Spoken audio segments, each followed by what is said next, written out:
चलिए, hello, hi everyone, good morning. I hope आप लोग सब अच्छे होंगे।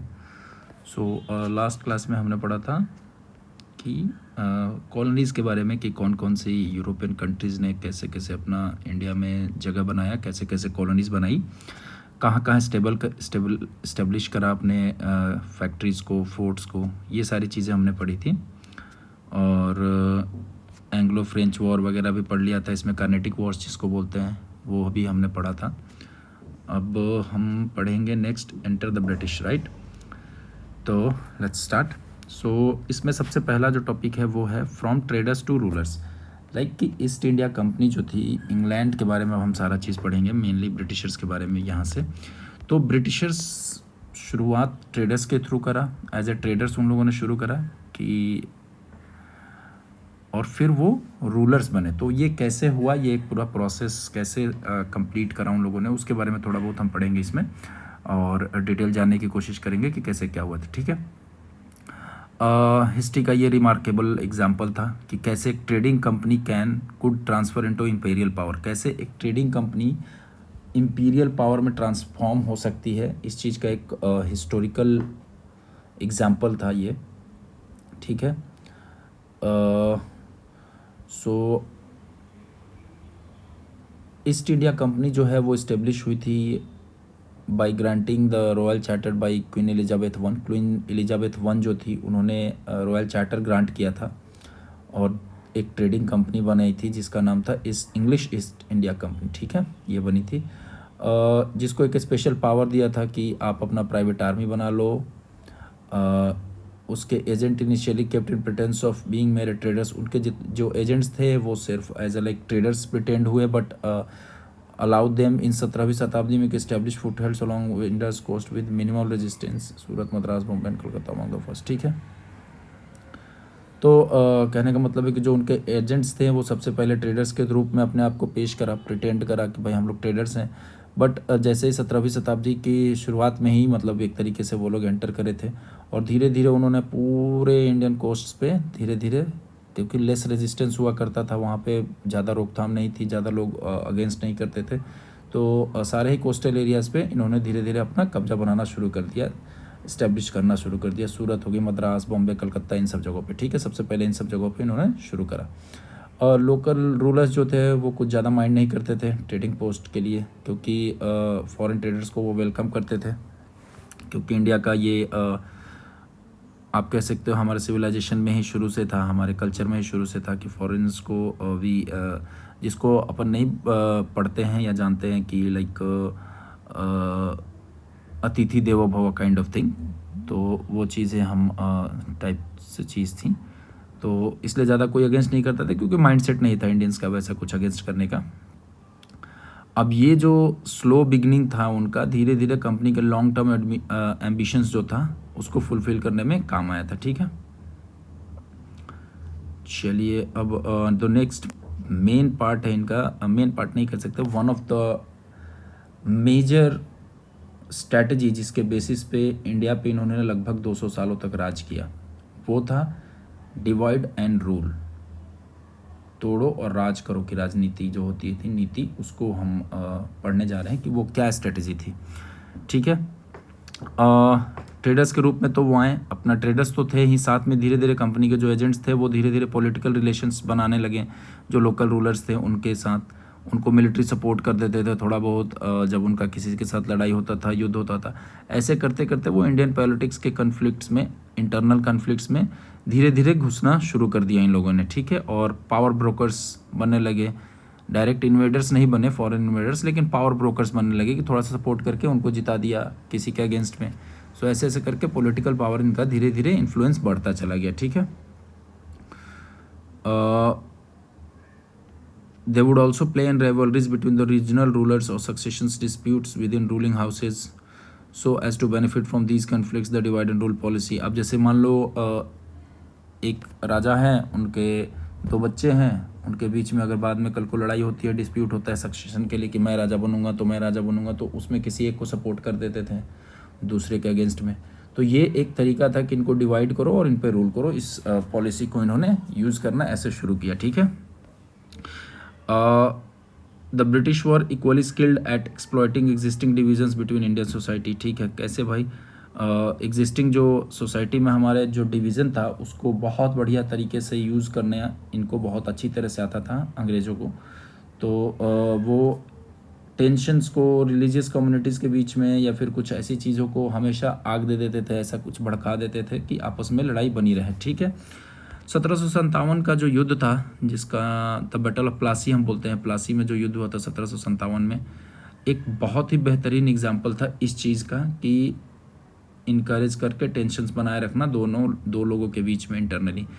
अब जब इसमें क्या हुआ था बैटल ऑफ प्लासी के टाइम पे, जब tension arose between Sirajuddaula the nawab of Bengal जो थे और and the East India company officially led by Robert Clive, the latter identified disgruntled elements within the nawab's court. ठीक है, ये असल में जो टेंशन शुरू हुआ सिराजुद्दौला जो बंगाल के नवाब थे उनके और ईस्ट इंडिया कंपनी के बीच में, जो ब्रिटिश ईस्ट इंडिया कंपनी थी उनके बीच में। ठीक है, लेकिन ईस्ट इंडिया कंपनी को फिर जो रॉबर्ट क्लाइव लीड कर रहा था रॉबर्ट क्लाइव, तो उसको बाद में पता चला कि नवाब के भी अंदर में कोर्ट में बहुत सारी चीज़ें उनके अपने कोर्ट में मतलब अच्छी नहीं चल रही हैं, लोग उनसे भी नाराज़ हैं। तो क्लाइव ने एक कॉन्स्पिरेसी क्रिएट करी जिससे मीर जाफ़र जो नवाब का कमांडर था, मिलिट्री कमांडर, उसको अपने तरफ साइड कर लिया और उसको बिट्रे करने के लिए कि मतलब अगर तुम सिराजुद्दौला के अगेंस्ट में सिराजुद्दौला को धोखा देते हो तो मैं तुम्हें नवाब बना दूंगा, नया नवाब तुम बन जाओगे। ठीक है, अब जब प्लासी का युद्ध हुआ तो 150 किलोमीटर दूर है ये आज के कोलकाता से, माना जाता है प्लासी, जो आज की डेट में पलाशी के नाम से जाना जाता है।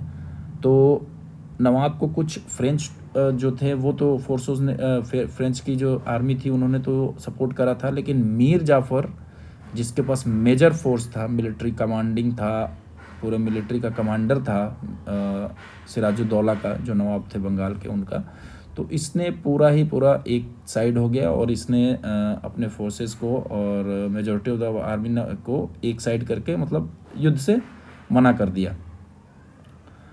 अब इसके कारण क्या हुआ कि ब्रिटिश जीत गए, बाकायदा वो छोटे थे, उनकी तादाद कम थी, फिर भी वो जीत गए क्योंकि मीर जाफ़र ने धोखा दे दिया। आज के भी डेट में मीर जाफ़र को एक ट्रेटर के सिनोनिम से जाना जाता है। ठीक है, अब उन खुद को किंग मेकर बना करके उन्होंने कि भाई the East India company establish करा पूरे लार्ज टेरिटरीज़ में, पूरे हर जगह पे ये चीज़ें शुरू कर दी उन लोगों ने। 19वीं शताब्दी में एक कदम और इन्होंने आगे बढ़ करके एक डॉक्ट्रिन ऑफ लैप्स लाया, इन फेमस, जिसको डॉक्ट्रिन ऑफ लैप्स बोला गया। उसमें क्या होता था कि कोई भी प्रिंसली स्टेट्स जो था उसका रूलर अगर मरता है और उसका नेचुरल मेल आयर नहीं है, मतलब नेचुरल लड़का नहीं है, बॉय या लड़का जो उनका जगह ले सकता है, तो उसको उस प्रिंसली स्टेट को अंग्रेज अपने कब्जे में ले लेंगे, उस पर अंग्रेज का राज हो जाएगा। ऐसा इन्होंने रूल है डॉक्ट्रिन ऑफ लैप्स के थ्रू। ठीक है, अब ये कहा था कि इसके कारण क्या हुआ कि ये कम्प्लीटली हिंदू ट्रेडिशंस का जो एडॉप्शन का रूल था उसको इन्होंने डिसरिगार्ड कर दिया कि भाई कोई अडॉप्शन वगैरह नहीं चलेगा। ऐसा नहीं चलेगा कि चाचा के लड़के को या किसी और के रिश्तेदार के लड़के को आपने अडॉप्ट कर लिया और उसको राजा बना दोगे, नहीं। आपका खुद का खून होगा, आपका खुद का ब्लड रिलेशन होगा, आपका अपना बच्चा बेटा होगा, तभी लेजिटिमाइज होगा, वरना नहीं होगा। ठीक है, तो ये इंडियन रॉयल हाउसेस के लिए भाई बहुत बड़ा इश्यूज था उस टाइम पे कि भाई ऐसे तो फिर दिक्कत वाली बात है। ठीक है, जब हमारी आज़ादी हुई थी तो उस वक्त एक पल के लिए माना जाता था कि इंडिया में लगभग 500 से थोड़े ज़्यादा प्रिंसली स्टेट्स थे, जो कि 40% एरिया जो था हमारा पूरा सब कॉन्टिनेंट, इंडियन सब कॉन्टिनेंट, उसको कवर करते थे ये लोग। अब द डॉक्ट्रिन ऑफ लैप्स के थ्रू क्या करा, बहुत सारे स्टेट्स को इन्होंने एनेक्स करा, मतलब बहुत सारे स्टेट्स को ऐसे इन्होंने कब्जा करा और अपने अंडर किया। अब ये बहुत बड़ा रिसेंटमेंट इंडियन सोसाइटी में क्रिएट हो गया भाई, बहुत सारा विद्रोह टाइप का, और मन में एक दुर्भावना अंग्रेज़ों के प्रति और राजाओं के और अपने राजा के परिवार के लिए लोगों में भी, जनता में भी ये चीज़ हो गई, जो एट द एंड एक तरीके से माना जाता था कि 1857 का रिबेलियंस का जो रूप ले लिया था, जो 1857 में हुआ। ठीक है, एक और स्ट्रैटेजी इन्होंने लाया था, जैसे उसको सब्सिडरी अलायंस बोलते थे। उसमें क्या होता था कि ये लोग एक ब्रिटिश बंदे को हर इंडियन रूलर्स के, जो भी इंडियन रूलर्स था उनके कोर्ट में रखते थे to protect them against internal and external threats. इनका कहना था कि ब्रिटिश रेसिडेंट एक रहेगा आपकी कोर्ट में, जिसके कारण आपके इंटरनल और एक्सटर्नल थ्रेट्स नहीं होंगे। उसके बदले में आपको ब्रिटिश ट्रूप्स जो होगा, ब्रिटिश आर्मी जो होगी, उसका खर्चा उठाना पड़ेगा, उसका मेंटेनेंस उठाना पड़ेगा उनके एक्सपेंस में। लेकिन जो भी फॉरेन रिलेशंस होगा, जैसे अगर आप किसी ट्रेडिंग का या किसी को फैक्ट्री बनाने का या कुछ भी बनाने का नियम देते हैं, अगर वो राजा देते हैं, तो वो बिना ब्रिटिश के अथॉरिटी के नहीं होगा। ठीक है।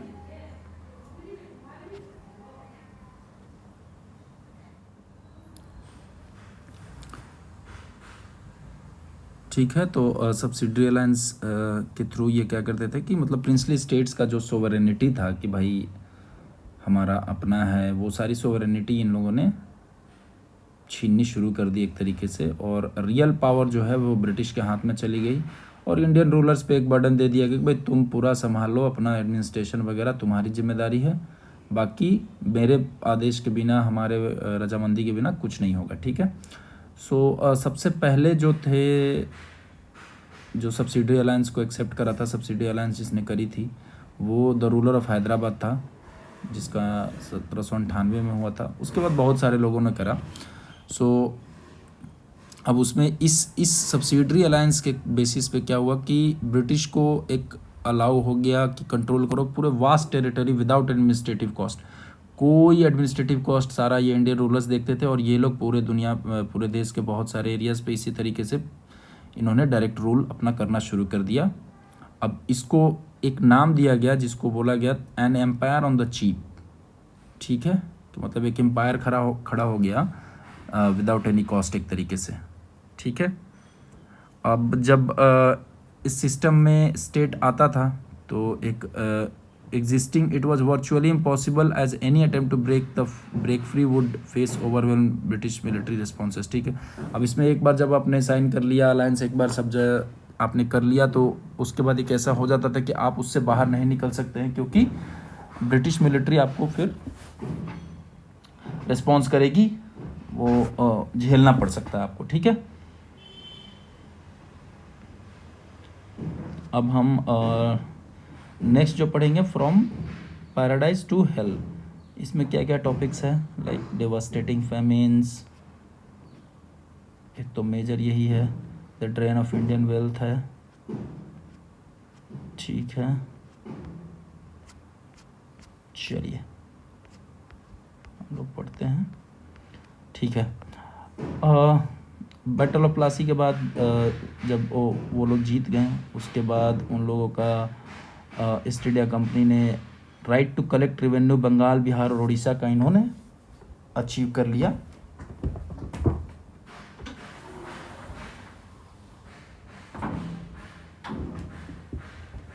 और इंडिया के रिचेस्ट रीजन जो थे यही थे, मान के चलो, रेवेन्यू के मामले में बंगाल, उड़ीसा, बिहार, इन सब जगह पे इन्होंने कब्जा कर लिया। रॉबर्ट क्लाइव जो था उसने डिस्क्राइब करा बंगाल को the paradise of the earth उस टाइम पे। ठीक है, ड्यू टू मतलब वहाँ पे इतना पैसा था, इतनी संपत्ति थी, इतना रेवेन्यू आता था कंपनी को। अब वहाँ से जो कंपनी के एजेंट थे उन्होंने बहुत maximum to maximum revenue collect करना शुरू करा, और इन्वेस्टमेंट के नाम पे ज़ीरो करा। वहाँ के डेवलपमेंट के लिए, वहाँ के गवर्नेंस के लिए, वहाँ के लोगों के लिए कुछ भी नहीं करा इन लोगों ने, एक तरीके से ज़ीरो। ठीक है।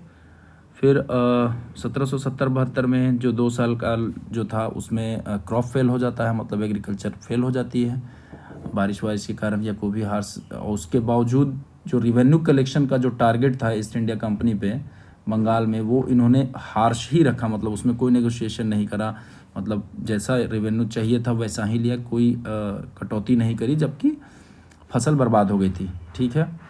अब इसके कारण क्या हुआ कि किसानों को हाई रेट पे कैश टैक्स देना पड़ता था अपने लैंड पे, चाहे वो अनाज हुआ या नहीं हुआ। अब इसके कारण क्या हुआ कि फेमिन्स आना शुरू हो गया, मतलब भुखमरी आनी शुरू हो गई। ठीक है। अब भुखमरी में क्या हुआ कि करीब करीब 1 करोड़ लोग मारे गए, जो कि 1/3 आबादी थी पूरे इलाके की। ठीक है। तो इस तरीके की हालत होने लगा। उसके बावजूद भी कंपनी ने कुछ नहीं करा और हार्श रेवेन्यू कलेक्शंस अपना टारगेट सेम रखा और उसको अचीव करने की ही कोशिश करते रहे।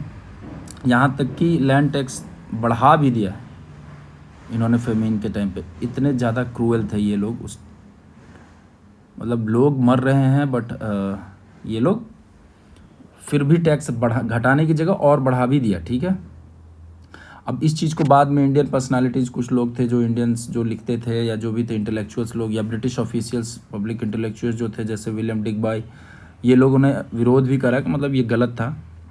ठीक है, उसी के बारे में जैसे थोड़ा सा लिखा हुआ है, लाइक W हंटर ने कुछ लिखा था कि मतलब कैसे वहाँ के लोग परेशान थे उस टाइम पे, वो सारी चीज़ें। ठीक है, वो ज़्यादा इम्पोर्टेंट नहीं है।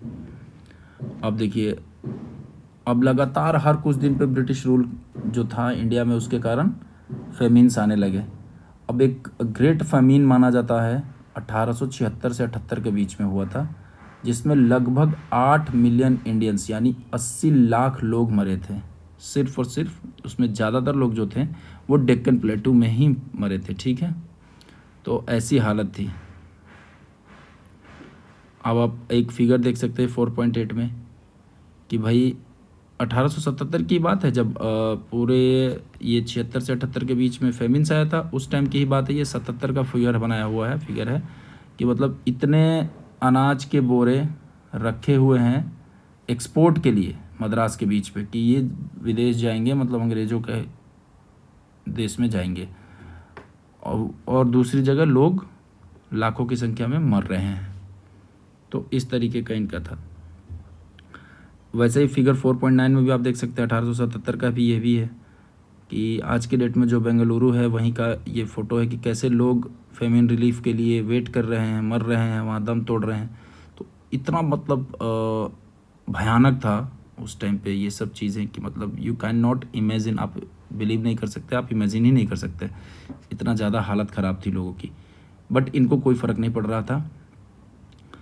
अपार्ट फ्रॉम द जो भी चीज़ें ऊपर बताई गई उसके अलावा क्या था, the British economic policy of free market which left prices of commodity free to fluctuate contributed to the severity of the famines.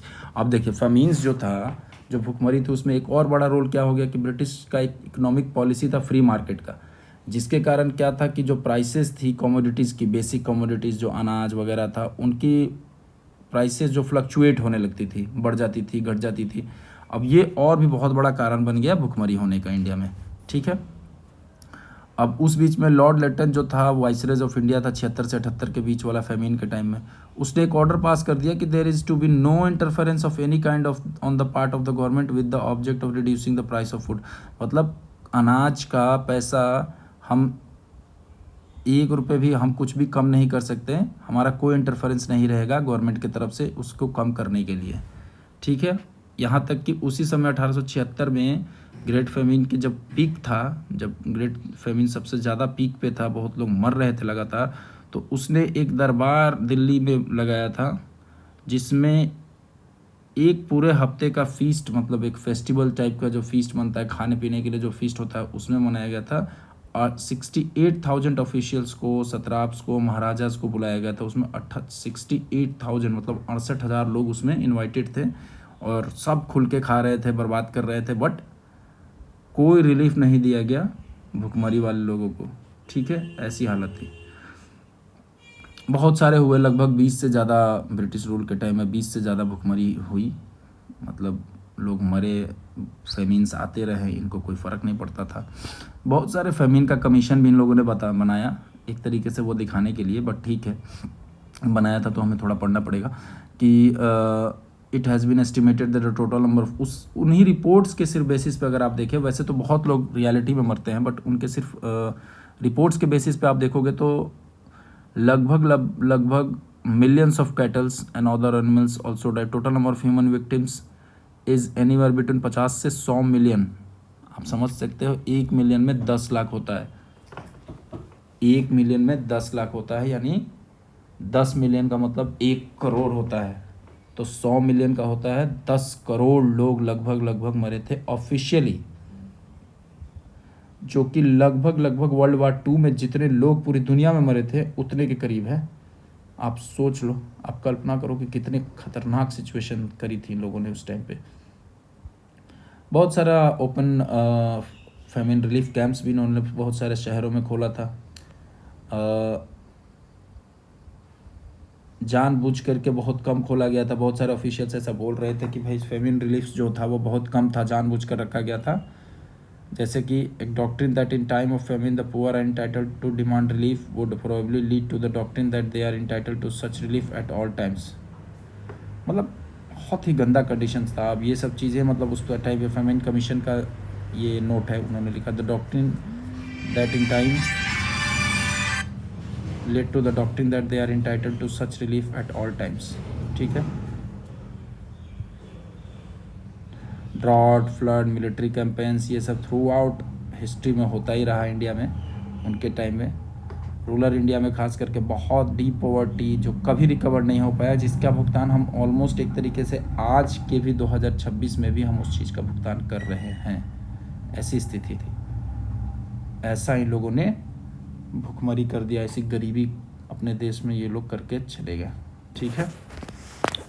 अब नेक्स्ट टॉपिक पढ़ते हैं थोड़ा सा, the drain of India's wealth. India का ड्रेन ऑफ वेल्थ कैसे हुआ।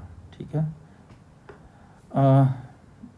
ये हम पहले हमने देखा था economic exploitation of India formed the foundation of British colonial policy 1895 the US historian जो थे Brooke Adams and political scientist भी थे वो ब्रुक एडम्स, उन्होंने लिखा very soon after the battle of Plassey the Bengal flooded began to arrive in London and the effect appears to have been instantaneous for all authorities agreed that the industrial revolution began with the year 1760 possibly since the world began no investment has ever yielded the profit reaped from the Indian plunders। समझ रहे हैं आप। इसका मतलब ये हुआ कि बंगाल में इतना प्लंडर करके लंदन में ले जाया गया कि उसी टाइम को इंडस्ट्रियल रिवॉल्यूशंस जो था 1760 में हुआ था उसको ही बूस्टअप करने के लिए एक तरीके से विदाउट कोई, क्योंकि इन्वेस्टमेंट था नहीं उस टाइम पे सब किसी के पास, तो यहाँ से इंडिया का सारा ले करके जा करके और सारा प्रॉफिट लंदन में यूज़ करके एक इंडस्ट्रियल रिवोल्यूशन वहाँ पे किया गया। ठीक है। या फिर आप दूसरे शब्दों में कहें तो industrial revolution in Britain which required much investment, बहुत सारा इन्वेस्टमेंट चाहिए था उस टाइम पे इंडस्ट्रियल रिवोल्यूशन के लिए ब्रिटेन में, जो कि स्टोलन में जो चुराए गए हमारे संपत्ति था हमारे देश से, उसी ने इस चीज़ को एक हिस्सा तो उसी ने मतलब बहुत सारा हिस्सा उसी ने पूरा किया। ठीक है। अब स्कॉलर्स जो थे एडम्स एंड डिगबॉय, दादा भाई नौरोजी, ये लोग जो पॉलिटिकल फिगर थे, दादा भाई नौरोजी अपने इंडिया के, इन्होंने 1901 में एक poverty and un British rule in India लिखा, जिसके थ्रू ये सारी चीज़ें इन्हें दिखाई कि कैसे ड्रेन ऑफ वेल्थ इंडिया का किया गया है, जिसमें इन्होंने किया कि ब्रिटिश रिपोर्ट के हिसाब से the wealth estimated to have been drained out of India. ठीक है। उसमें बताई चीज़ें। आरसी दत्त थे, रमेश चंद्र दत्त एक हिस्टोरियन, उन्होंने भी एक ऐसी ही किताब लिखी, चीज़ें लिखी, इकोनॉमिक हिस्ट्री ऑफ इंडिया। ये सारी स्टडीज़ जो थे ये सब शो कर रहे थे कि कॉलोनियल्स ने कैसे कितने बिलियंस ऑफ पाउंड उस टाइम पे इंडिया का एक्सट्रैक्ट करा। जो एक रिसेंट एस्टिमेट माना गया है, जो उत्सव पटनायक ने एक रिसेंट एस्टिमेट भेजा था, उसमें लाइक 1765 से लेकर के 1938 के बीच में माना जाता है कि 45 trillion US dollars, 45 trillions US dollar आज की वैल्यू जो है उसमें, या फिर 13 गुना ब्रिटेन का जो जीडीपी 2023 में था उससे 13 गुना ज़्यादा चीज़ें लूट करके इंडिया से ब्रिटेन ले गया था उस टाइम पे। अब ये सिर्फ टैक्सेस के थ्रू नहीं हुआ था, बहुत तरीका था, जैसे इंडियंस का एक्सपेंडिचर चार्जेस, क्योंकि ये क्या करते थे कि आपके यहाँ से रॉ मटेरियल ले जाते थे तो फ्री ऑफ कॉस्ट टैक्स रखते थे इंडिया में, इंडिया को कोई कॉस्ट नहीं, टैक्स नहीं देना है। वहाँ पे अगर इंडियन कुछ सामान बेचना चाहते हैं तो उन पर बहुत ज़्यादा टैरिफ लगा देते थे, जिसके कारण वो बेच नहीं पाते थे। अब वहाँ से जो प्रोडक्ट बन के इंडिया में आता था उस पर फिर से टैरिफ एकदम कम कर देते थे कि इंडिया में कोई टैक्स नहीं लगेगा, आप बहुत कोई बिना टैक्स के आप इंडिया में बेच सकते हो। तो ये फिर ब्रिटिशर्स जो मर्चेंट थे, जो ब्रिटिश कंपनीज थी जो वहाँ पे प्रोडक्ट बना रही थी, इंडिया के ही रॉ मटेरियल से बना रही थी, वो बना बनाया प्रोडक्ट इंडिया में बहुत सारा आबादी था तो उसको मार्केट में बेचने के लिए उनको आसानी हो रही थी। तो ऐसे वहाँ के लोग अमीर होते चले गए और यहाँ के लोग गरीब होते चले गए। ठीक है। अब कुछ लोग कहते हैं कि भाई टेलीग्राफ लाया, रेलवे लाई, वो सारी चीज़ें लाई गई, but they are not for the welfare of the citizens of Indians, मतलब इंडियंस के वेलफेयर के लिए नहीं लिया गया, ये सारी चीज़ें लूटने के लिए ही थी कि भाई जल्दी से जल्दी ट्रांसपोर्टेशन होगा रेलवे के थ्रू, तो रेलवे लाइन बना दी। अब वो जगह जब गए तो रेलवे लाइन उखाड़ करके तो ले नहीं जाएंगे वो 1947 में, तो उनके लूटने के ही क्रम में कुछ डेवलपमेंट हो गया जिसका आज इंडिया को थोड़ा बहुत आपको फ़ायदा दिख रहा है, जिसके बेसिस पे कुछ लोग वो कवर करते हैं इनको, ठीक है। अब हाउस ऑफ कॉमन्स क्या होता था, मतलब इलेक्टेड जो लोअर हाउस होता है ना बिकामेरल पार्लियामेंट में, जैसे हमारे यहाँ लोकसभा है वैसा ही है हाउस ऑफ कॉमन्स। उसमें नायरोजी जो थे, दादा भाई नायरोजी, वो पहले इंडियन थे जो ब्रिटिश हाउस ऑफ कॉमन्स में इलेक्टेड हुए थे, जो चुन के गए थे, ठीक है। वही फिर फिगर जो हमने फर्स्ट में देखा था वही चीज़ें, ठीक है। तो ठीक है सब, अब आई थिंक आज के लिए इतना ही, और नेक्स्ट हम लोग पढ़ेंगे कि कैसे लैंडस्केप चेंजेस हुई, मतलब कैसे इंडिजिनस इंडस्ट्री वगैरह कैसे डिक्लाइन हुआ, वो सारी चीज़ें हम लोग नेक्स्ट क्लास में पढ़ेंगे। चलिए तब तक के लिए थैंक यू, बाय बाय।